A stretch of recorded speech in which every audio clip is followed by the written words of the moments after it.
Warning: the following program is rated TVMA. Viewer discretion is advised.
Okay, that's recording.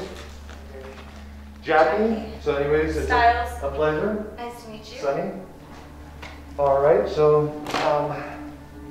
why don't you go ahead and tell us what was your first earliest paranormal experience that you remember? My earliest paranormal experience probably began when I was about, I'd say maybe 4 or 5. I was being babysat by some girls in the neighborhood.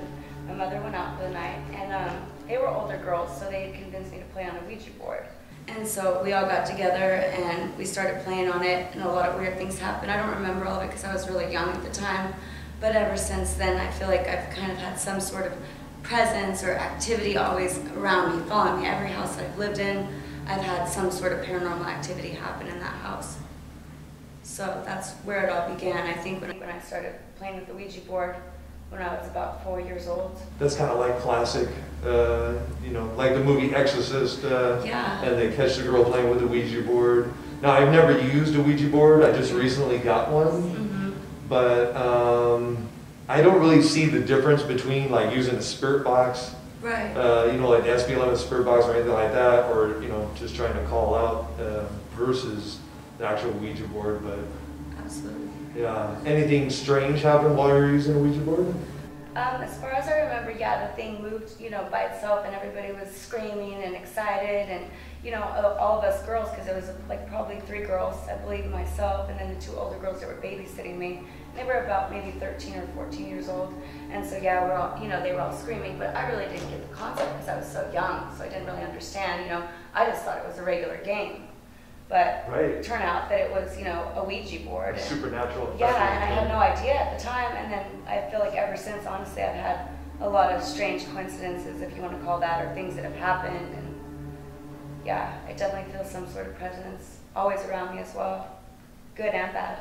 What do you think was the next event that took place after that period, when you were 4 or 5 and you were messing with the Ouija board and it moved on its own?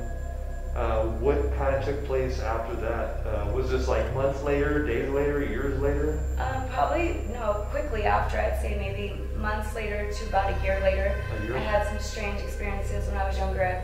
I like hallucinated about like this thing, but I didn't know if it was real or not. And it was like this tall, like ghostly thing. It would come at night, and it was a darker shadow figure.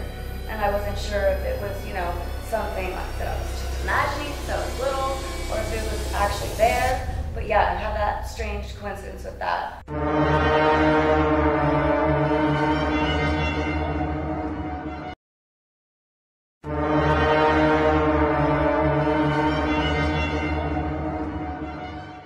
And then I moved away with my grandma when I was younger to California, and I didn't really experience a lot of paranormal activity for a long time. It stopped. And then when I got into my mom's house and I'd come fly out to Vegas to visit her, we had this one home, and it was out here in Las Vegas on, I believe, called Bratco Drive. And we would have the bed shake at night, and we all experienced it, everybody in the home. So it started like you'd just be sleeping, you know, regular night's sleep, and your bed was just violently shaking, like out of control. And then one night, yes, there was an earthquake, but other nights that it happened, it just it was like something out. Things would fall off the walls, you know, you'd have glasses break. It was very strange. And they lived in that house a long time. But I would go back and live with my grandmother in her home, and I didn't experience anything there. But at that house with my mom, I always experienced things. Right, shadow figures are like really, really popular. Like I was just talking earlier with your son about shadow figures. And shadow figures are like really popular. Matter of fact, we even had a shadow figure upstairs. So they're very popular. You know, and I don't know if, you know. I even seen a shadow figure with my own eyes at the Pioneer Saloon when we did an investigation out there. And I seen the shadow figure. Nobody else seen it, and I don't think we caught it on camera. I'd have to really, really look, but I seen the shadow figure it walked right by the window, on the outside of the window, and when I told my homeboy Stich, my homeboy Stoney about it, we went to the door, and we went outside there, and there was just like no way anybody could have got out. So I don't know what it was, and then like my partner was like, no, it was one of our shadows, and I was like, I can tell the difference between our shadow and somebody else's shadow. I seen it was a shadow figure walk right by, and I was like, dang. A shadow person, also known as a shadow figure, shadow being, or black mass, is the perception of a patch of a shadow as a living humanoid figure and interpreted as the presence of a spirit or other entity by believers in the paranormal or supernatural.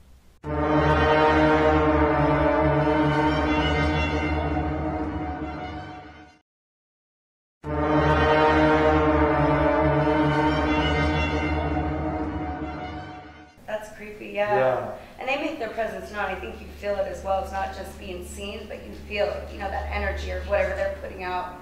Because I know I can feel it, like, oh, it's... This big shadow figure that you've seen, how tall was it? Oh, it was big. It was probably about, like, it looked to be 6 foot, 7 foot, but, you know, I'm little too, so I don't know, but it was gigantic. And then my uncle also experienced things in that house. He saw a woman that had died, and they found out about the history of the home, that someone had died in that home, and that she was sitting on the dresser, I guess some green-looking orb, like spirit thing, and it just vanished up into the wall. So everybody had experiences in that house. Wow. My brother felt like he fell off the bed and something grabbed him and put him back up in the bed, and just a lot of strange things that happened in that home. Yeah. That is pretty incredible there.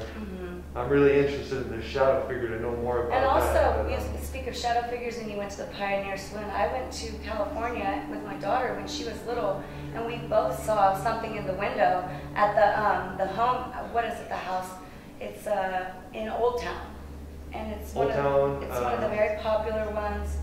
Is that SoCal or Northern California? Southern California. Old Town, is that Pasadena? Old Town, Pasadena? No, Old Town, San Diego. San Diego. The Welly House. Okay. And so we saw a figure in, and it was daytime. So it was really weird because you could see through the curtains. They were those, you know, old school curtains that have like the holes through them. And so they're white. And so we were looking through the window being nosy, you know, not the Welly House, but the house behind it. Like I think, it's the Dolby Pendleton house, because I wanted to do some research on it. And people have seen someone in that window. And she was standing right next to me. She was little, like probably 4. And we're looking through the window like this, and it's daytime. And a tall man figure, you could see almost his face, but he was still blacked out. It was so bizarre. And he looked at us, and I jumped back, and she jumped back, and we looked at each other like, oh my gosh, it was really creepy. Yeah. But it was in broad daylight. So you think she remembers that? She says she does, yeah. Yes, wow. Definitely. And, you know, it's strange because that, you know, Old Town in San Diego has tons of ghost stories, and people do investigations there all the time. And I was into the paranormal at the time, so we visited the Welly House. I didn't experience anything there, but you could, you know, tell like all the stories with it and everything. It's very cool. So I'm definitely interested in that. Yeah.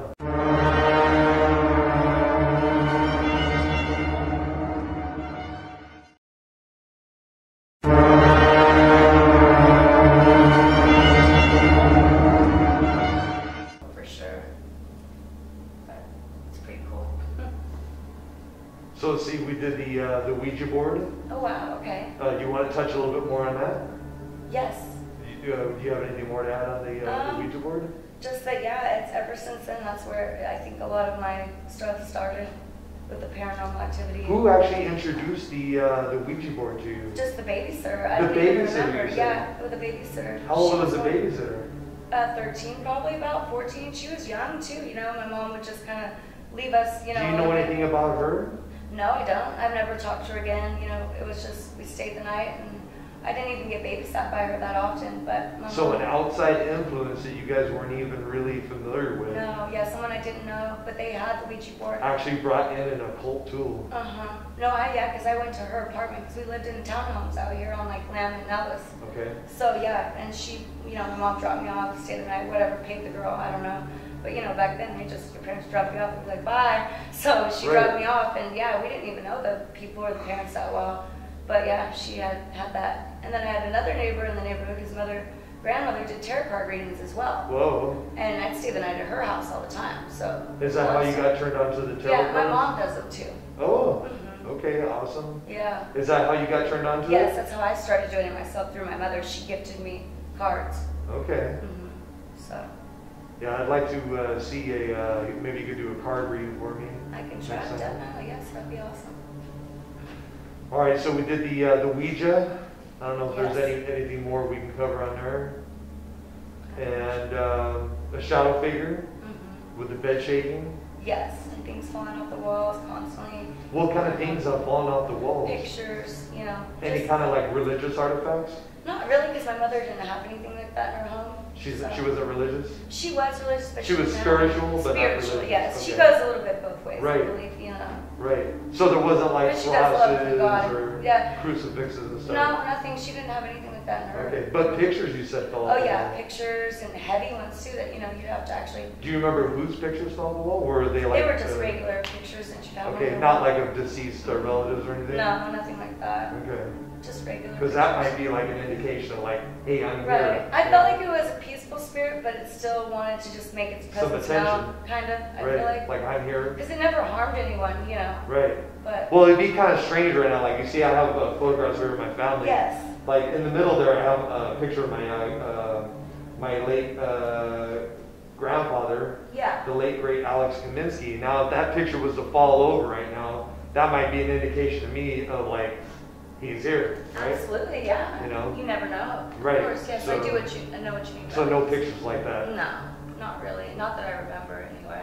Okay. Yeah. Do you want to take a break, or are you ready Oh, for no, some we more? can just continue on. I'm just going to Okay. have a quick drink of water.